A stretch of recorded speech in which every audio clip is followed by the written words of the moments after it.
Handa ang ating gobyerno na ilikas sa mga Pilipino sa Taiwan sakaling lumala ang sitwasyon doon.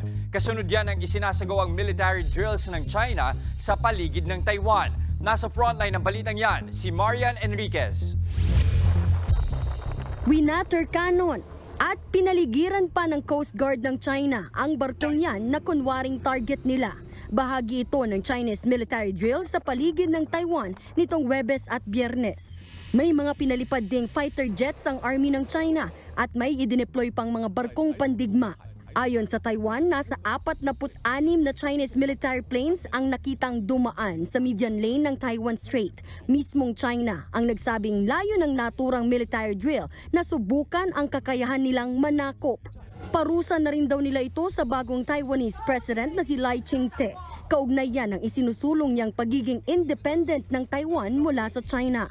Sa kabila ng mga Chinese military drill, hindi raw titiklop ang Taiwan sa China.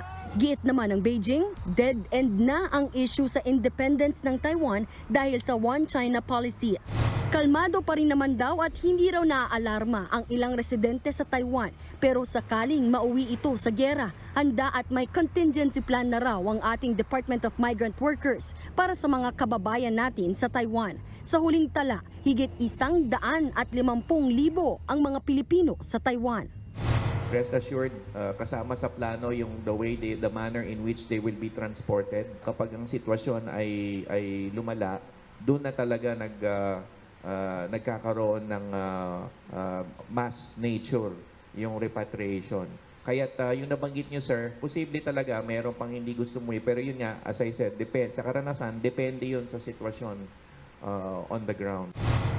Nagbabalita mula sa Frontline, Marian Enriquez, News 5.